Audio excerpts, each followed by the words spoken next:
A crise económico-financeira que se abateu sobre Portugal confirma mais uma vez a ditadura dos mercados sobre a política dos governos, com sérios riscos para a democracia. A denúncia vem de um homem que consagrou a sua vida à luta pelos valores democráticos, cuja notoriedade lhe permite hoje ser uma das vozes mais críticas em relação àquilo que chama os monstros do nosso tempo. Mário Soares, 2 vezes Presidente da República, o senhor considera que a União Europeia enfrenta um momento difícil, um dos momentos mais difíceis desde a sua criação? Que monstros ameaçam a União Europeia e, por arrasto, Portugal? Bem, antes de mais nada, é o domínio da economia, dos negócios sobre a política, que é trágica para qualquer país ou qualquer grupo de países. Eu acho que a União Europeia está hoje a atravessar a maior crise de sempre. E realmente os mercados, que estão completamente desregulados, e aqueles que dirigem os mercados, eu chamei-lhes monstros, e é verdade, são verdadeiros monstros, ninguém sabe de onde eles vêm e o que querem. Sabe se querem dinheiro e querem atacar o euro e atacar certos países, entre eles a Grécia, a Irlanda, Portugal, e vão vir outros. E isso é gravíssimo, porque não tem havido uma resposta solidária, como era necessário que houvesse, da parte da Europa. Agora, se aqueles que têm dinheiro, como é o caso dos alemães e da senhora Merkel em especial, julgam que pode mandar na Europa e germanizar a Europa, está muito enganada. Mas, realmente, a senhora Merkel procede como se fosse a dona da Europa e não é. Não é. Depois a França anda atrás da Europa, não se sabe bem porquê, mas também ninguém sabe qual é a política que faz o Sr. Sarkozy. Em relação a Portugal, muito se repetiu que Portugal não era a Grécia, que Portugal tinha as contas em dia, mas afinal o mito caiu depressa. Esta falta de transparência que é global e que impede de agir é de facto o verdadeiro mal das economias dos países? Não, isso tem tudo a ver com o neoliberalismo e com a ideia de que o que comanda o mundo é o dinheiro e os negócios. Mas toda a gente hoje está a perceber que se nós continuamos nesse caminho, a Europa não vai ter futuro no mundo e vai ser uma espécie de apêndice infeliz da Ásia. É possível que é necessário saber quem são os responsáveis da crise que se gerou em toda a Europa e que está a alargar para o mundo inteiro e condená-los e julgá-los. Deixá-los agora, os mesmos que estão nos bancos, que foram responsáveis da crise, a resolver dinheiro, ainda dar dinheiro aos bancos de novo para os não deixar falir, e isso é que lhes interessa, bem, isso é pôr o mundo ao contrário. Quando Portugal anunciou o pedido de ajuda externa, o Financial Times disse no dia seguinte que era uma vitória dos bancos. Concorda de facto que foi uma vitória dos bancos a entrada do FMI? Concordo, chegámos a isso, sim, mas a verdade é que os bancos estavam num momento muito difícil, porque não são só os mercados que são maus. Há também outra coisa que é péssima, que são as agências de rating. Essas agências de rating são realmente coisas ilegais e que não têm nenhum sentido. E não têm nenhum sentido de responsabilidade, porque é que eles acusam os Estados-membros e com que direito é que o fazem e que autoridade é que o têm para fazer se ninguém sabe de onde eles vêm, o que é que querem e ao serviço de quem estão. Esse é que é o problema. É preciso mudar isso tudo. No entanto, o senhor diz que a avidez dos mercados não vai ficar por aqui, se as instituições europeias não reagirem. Na linha de mira poderá estar já a Bélgica, a Espanha, a Itália, talvez também a França. Poderá ser este o fim do projeto europeu e do euro? Sim, se isto continuar assim é o fim do projeto europeu, isso não tenho a dúvida. Mas eu estou certo que vai haver grandes reações. E as reações vão partir das próprias populações. Não é só no mundo muçulmano que as populações se revoltam. Podemos assistir a grandes revoltas dentro da Europa. E as pessoas não quererem que a Europa seja isto. A Europa não é isto. A Europa é outra coisa. A Europa é uma terra de ideal e de bem-estar social e de respeito pelo próximo. O senhor combateu o regime salazarista, conhece bem o lado obscuro dos nacionalismos e das ditaduras, assusta o avanço da extrema-direita no seio desta Europa tão conturbada por todo o tipo de crises? Realmente assusta-me. E quando vejo, por exemplo, o que se passou, o que está a passar agora na Finlândia e o discurso desse novo presidente da Finlândia, que ataca, aliás, muito Portugal, sem nenhuma razão, esquece que a Finlândia foi invadida por os alemães e pelos soviéticos e que os europeus ocidentais apoiaram sempre a Finlândia.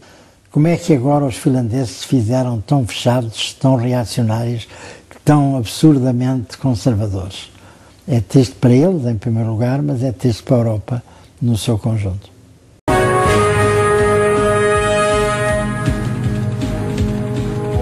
Mário Soares, obreiro da história contemporânea portuguesa. Responsável pela consolidação da liberdade conquistada em abril. Principal decisor da integração europeia. Antigo primeiro-ministro e presidente da República. Protagonista de uma cidadania ativa e de referência. Boa noite, Dr. Mário Soares. Boa noite. Vamos então àquilo que mais preocupa os portugueses nesta altura. Esta noite chega a Lisboa a equipa do FMI. O senhor já disse que o FMI não deve meter medo a ninguém. Porquê, Soutor? A verdade é que eu tive que 2 vezes recorrer ao MFI. A primeira vez em 78 e a segunda vez em 1983. E agora a pergunta que eu lhe faço é se o senhor acha que José Sócrates é um bom líder, o senhor que já conheceu tantos líderes do Partido Socialista. Eu acho que ele tem feitos e tem grandes qualidades. E não vejo que tenha agora um rival que possa, de um momento para o outro, no plano socialista, substituí-lo. Porque é um homem inteligente, é um homem que fala muito bem, é um homem determinado, é um homem corajoso e é um homem pertinaz. Portanto, e tem uma grande experiência agora, porque ele conhece todo o movimento europeu. Ele vai, há 6 anos que ele vai àquelas cimeiras todas, conhece-os todos, toca por tu. Isto não é uma pequena coisa no momento em que se tem que discutir o problema da Europa, compreende? Portanto, ele fará o seu papel. Olhando agora para o principal partido da oposição, Dr. Passos Coelho, como é que vê o desenvolvimento político, a evolução política da liderança de Passos Coelho? Passos Coelho é um homem que eu acho que é simpático, que eu conheço já há muito tempo e que acho que é um homem sensato, etc. Bem, mas a verdade é que existe uma crispação entre o Passos Coelho e o Sócrates. Isso é mau. Quem tem a culpa por essa crispação? Quem é que vai ter? As culpas normalmente são sempre repartidas. Mas eu acharia que o melhor é que eles pusessem as culpas de lado e fossem ao interesse nacional e discutissem os problemas como deve ser, visto que são ambos os líderes dos 2 partidos. Atenção, estamos numa situação muito grave, os partidos têm que fazer sacrifícios e têm que se entender. Porque se não se entendem é uma desgraça para o país e eles serão aí sim responsáveis por essa desgraça. Doutor, fala-se num alargado programa de privatizações no momento em que o FMI for negociado. Até se sabe já que há empresas espanholas e outras que estão interessadas nas empresas portuguesas, sobretudo algumas das empresas de bandeira ainda portuguesas. Como é que o senhor olha para esta alteração da face do país que pode vir a acontecer na sequência desta entrada do FMI desta vez? Naturalmente nós não podemos aceitar tudo, mas temos que aceitar muito, porque nós é que estamos a pedir para eles nos emprestarem 80 mil milhões. Mas o país tem alguma margem, doutor, ou deve colocar alguns limites para negociar? Deve colocar alguns limites? Se a senhora quiser ir pedir um empréstimo ao banco para construir uma casa, vai lá e começa a fazer exigências e a dizer: olha, eu quero que o senhor me empreste esse dinheiro, mas tem que ser assim, tem que me dar agora não sei quanto e daqui a mais uns meses não sei quanto e por outro lado tem que fazer uma casa aqui, não ali, etc. Não pode fazer isso. O senhor vai lá para pedir um empréstimo, tem que pedir o empréstimo razoavelmente e se lhe parecer razoável aceita, se não parecer razoável não aceita. Ora, essa segunda fase nós não aceitarmos é muito perigosa, porque pode fazer parar o país, porque nós estamos numa situação em que a União Europeia está com grandes culpas no cartório, porque nós salvamos a Alemanha. Nós, todos os europeus, contribuímos muito para a unidade europeia. E agora a Alemanha quer mandar em nós, quer dizer, este sim porque é bom, este não porque não é bom, estes são periféricos, aqueles não são. Como é que é isso? Esta não é a Europa para onde Esta não é a Europa para nós, para onde nós entramos, e nem é o projeto europeu. Eles estão a pôr em causa o futuro da Europa. O que é que o senhor pensa das lideranças Merkel, Sarkozy, Berlusconi? O pior que possa imaginar, desses três que citou, não se aproveita um, do meu ponto de vista. O senhor acha que a Europa corre o risco de se desagregar tal qual a Acho que se conhecemos hoje? corre o risco de se desagregar se não for capaz de encontrar uma solução, como dizia o Presidente Obama, que seja um novo modelo de desenvolvimento, um novo paradigma. Porque o que é que se passa agora? Passa-se quem domina é a economia. E quem são os mercados? Os mercados são conduzidos por meia dúzia de grandes multimilionários, têm mais dinheiro que a maior parte dos países e que se propõem ainda a ganhar muito mais à custa dos mercados, fazendo exigências à política. Então quem manda é a economia, quem manda são os mercados, que são monstros, verdadeiramente monstros. São essas empresas ilegais, criminosas. Há quem até diga que poderemos vir a ter que sair da União Europeia, da União ou da zona euro, pelo menos. O senhor acha que isso é possível? Acho que nós não devemos sair da zona euro? Eu acho que nós não devemos sair da euro enquanto ela existir. O que podemos é fazer coisas que possam levar a zona euro a mudar. Porque a Europa tem que mudar ou então entra em decadência.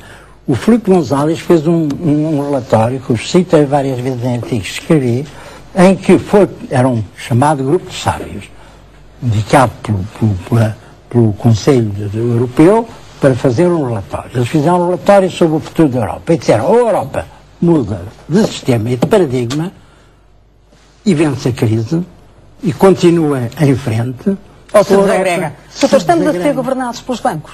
Estamos a ser governados pelos bancos, não. Pior que os bancos, pelos mercados.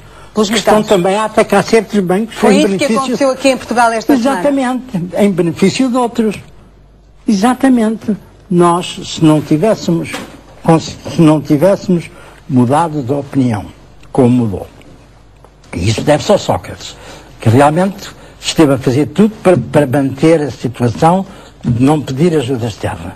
Mas quando percebeu que todos os bancos poderiam de repente entrar em colapso, ele percebeu que isso era de uma gravidade espantosa e, portanto, aceitou. Teve que aceitar a decisão dos bancos. Doutor, uma palavra para os portugueses. Como se devem orientar nestes momentos tão difíceis? Com esperança, com bom senso e com a convicção que nós somos um grande país, somos um grande povo. Toda a gente nos respeita lá fora, ao contrário do que dizem, somos nós que dizemos mal de nós próprios aos estrangeiros, como tem verificado e com muito pouco bom senso da parte de uns e de outros. Sr. Mário Soares, muito obrigada. Nada.